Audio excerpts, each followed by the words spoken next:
Um, Gosh, I'm really not used to staring at myself while I talk. This is strange. Anyway, okay, so I am doing this video because I've gotten a lot of concerned messages from people that maybe my mental health isn't good, that maybe I've lost my mind, maybe I need to seek help.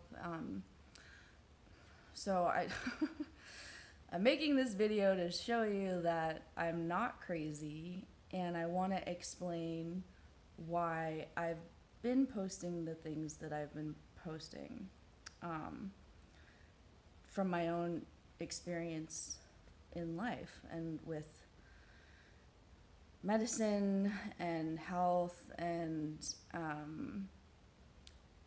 yeah, just I'm just gonna share my story because I don't think there's any other way to get my point across to people right now. So, okay, so my name is Shauna. If you didn't know, this is public. But I was raised with alternative health basically for most of my mother is very alternative with health. She introduced me to homeopathy, acupuncture, chiropractics, and energy healing when I was really young. And my dad's kind of the opposite. My dad takes like 20 pills a day right now. He's very much believes in modern medicine, and it's helped him a lot, I think, with certain things. So that's the other perspective of this too. I'm just trying to say I've looked at all sides. Like I'm not just coming from one angle here. So,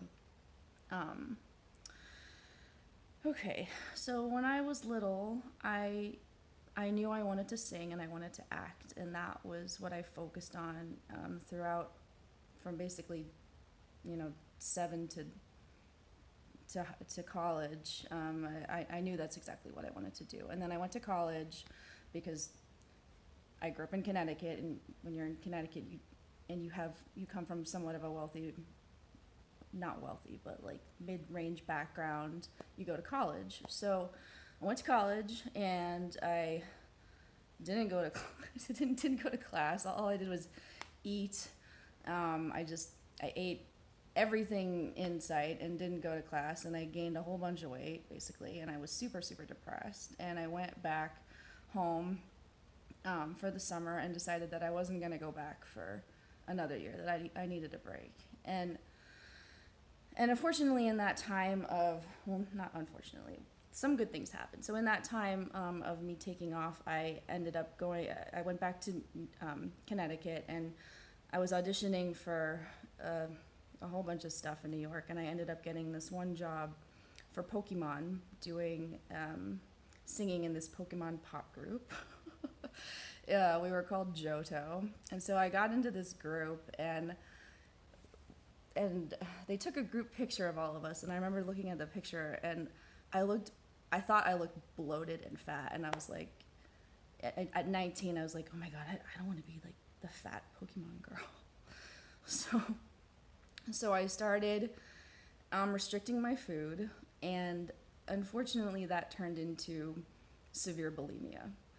And I had a really huge problem with bulimia for the next 10 years and beyond that, but specifically the next 10 years were really bad. Like I pretty much ate and threw up everything I could on my days off. In my free time, all I did was eat and vomit and eat and vomit and eat and vomit, and it was terrible. But it was the only way that I was able to deal with life for whatever reason at the time. That was my journey. So, all right, where am I?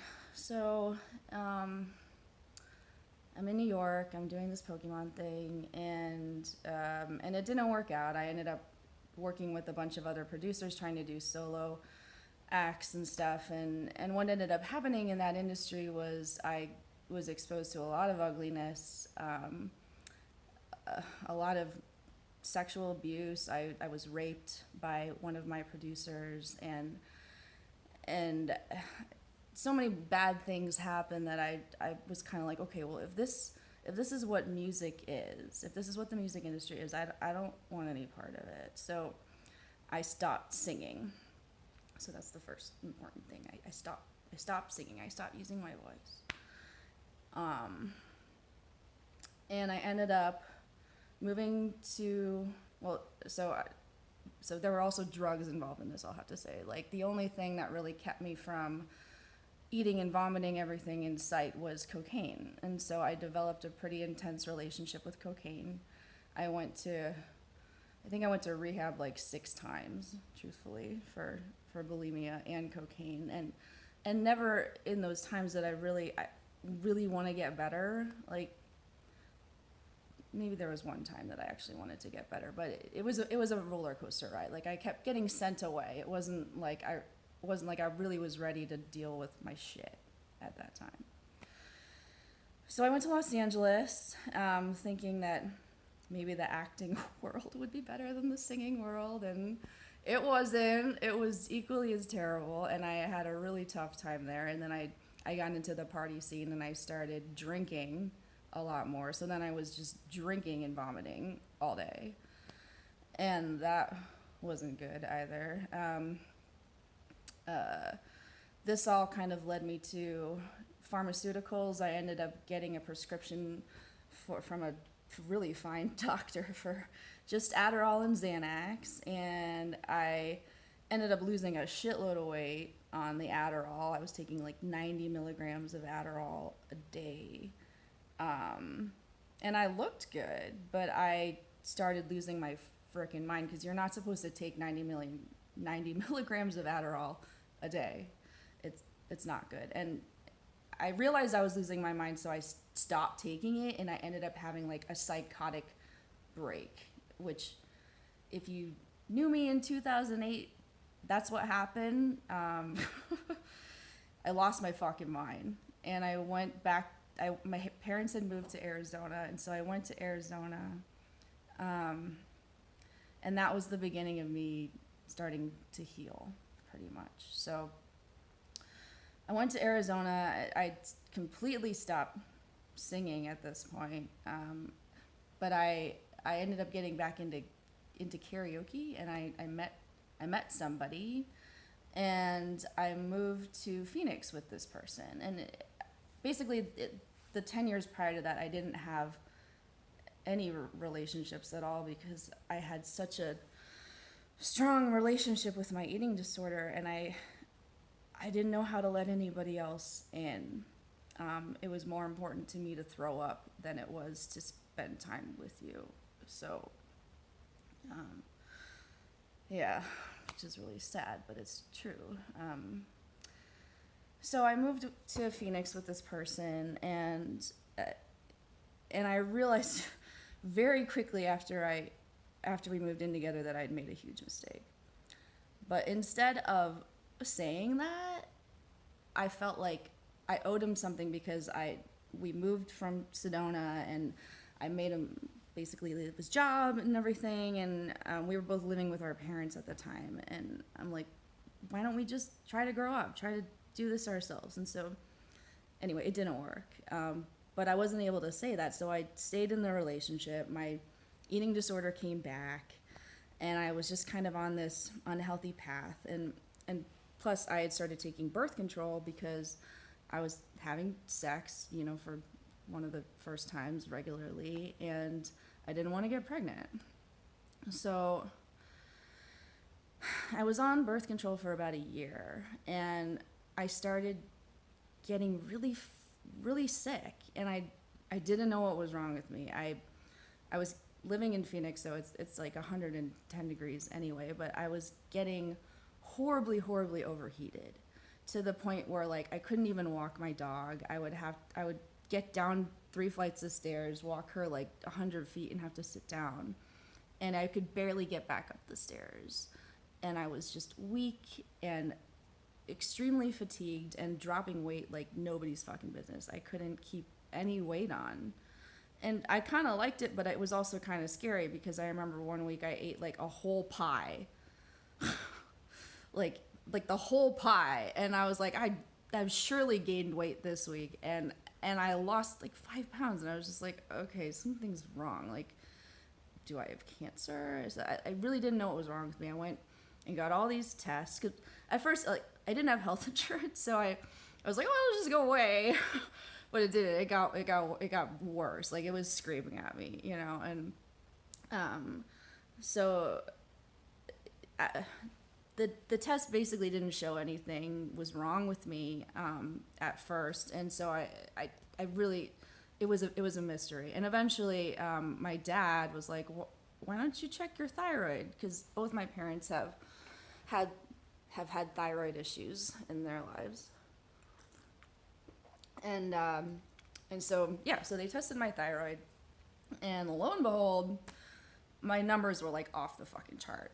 I was immediately diagnosed with hyperthyroidism and Graves' disease, which is an autoimmune disease where your cells are basically attacking you. My cells were attacking my thyroid. And just, so remember that thought. Like, my cells were attacking me.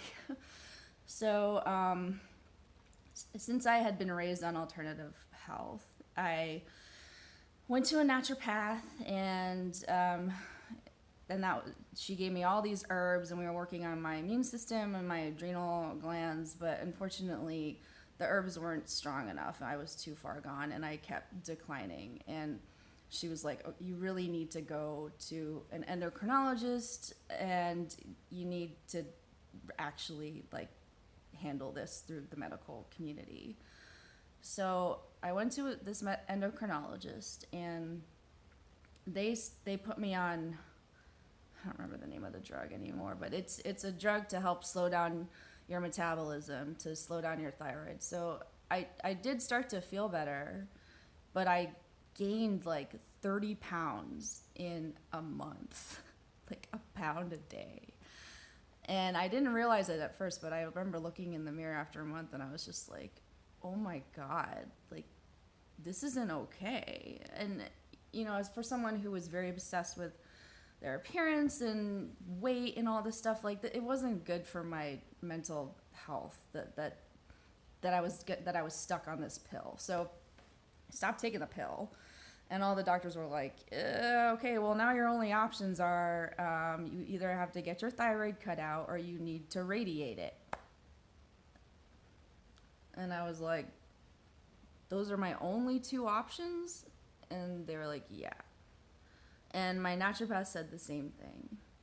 So in my mind, that didn't make any sense, because when I say my cells were attacking my thyroid, the way I saw it was that I had been attacking myself for 10 years. And I had been like viciously shoving my entire hand down my throat for 10 years. And if you don't know, your thyroid is right here. Like, it was all in that area, you know? And I'm like, that had to have contributed somewhat to what is happening to me right now. But in Western medicine, they say that thyroid issues are genetic, and that there's no other cause for them besides being genetically, you know, prone to having it. And I didn't buy that. So my mom helped me find this extremely alternative health person. His name is Anthony William. He's a medical medium. And when I tell people that now, they're like, oh, the medical medium? And so I guess he's like famous now or something, but he was Gwyneth Paltrow's like doctor and friends and stuff. So anyway, oh God, I have to burp. Sorry. Okay, so yeah, so I'm talking to Anthony William, and he says that I don't have hyperthyroidism, that I actually have a virus that's masquerading as hyperthyroidism. And the reason I have the virus was mononucleosis. That's what he said. It was a weird like creepy ass form of mono. And he said the reason I had it was because when I went to college, I had to get vaccinated to be in the dorms, and that those vaccines were tainted with this virus. Believe whatever you want to believe, but that's what he told me. And so I was like, okay, well, what can I do? And he's like, well, you have to stop feeding the virus. So the best thing you could do is cut out these 4 things, which were corn, chicken, eggs, and dairy, which are also the most like genetically modified foods on our planet with hormones and pesticides and what have you. So he said the best thing I could do was to cut those out, but if I really wanted to do the absolute best thing, I should go on a vegan diet. And I'm not here promoting veganism, okay, like I'm not vegan anymore, but I was for a year. It was an extreme diet because I was in an extreme situation. And I don't want to make vegan people mad or anything, but I'm just saying that I'm not vegan anymore. So, okay, but so I went on the vegan diet, and I started seeing results, and I ended up writing a blog about this. It's called How I Saved My Thyroid, and I haven't updated it in a really long time. So if you go and check it out, I don't really know what you're going to find, but I did post all of my labs on there, and you could really see the progression, and you can truly see that I cured myself through this vegan diet and certain supplements that he had told me to take. And truthfully, I didn't even really take that too many of the supplements because I have an issue with taking pills that are good for me. Like, I'd rather take something that's gonna fuck me up, to be honest. So I didn't really take the supplements as directed. I just did the diet. And within about 6 months of this, I started to feel more like myself, and I started to speak more of my truth. And I realized that I really wasn't in the right relationship. And I finally was able to tell the guy that, and we broke up. And it was after that I like my labs completely normalized. So I saw this huge correlation between my relationship with myself, my relationship with this area that I had been attacking for so long, and just the mere fact of me actually trying to take care of myself for the first time ever, as an adult. I cured myself of this incurable disease, and now I still have my thyroid, and I'm not on a pill for the rest of my life like the doctor said that I was going to be. So yeah. So what am I trying to say? So fast forward to today. The next 10 years, I learned a lot of other stuff, but I don't really need to get into that right now. But fast forward to today, I've been getting a lot of messages from people who are like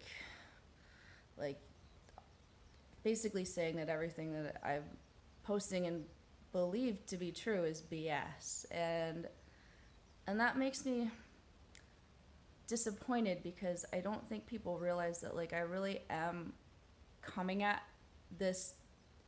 health from many perspectives, and I'm coming at this virus that we're all being affected by from many perspectives. I'm watching the news.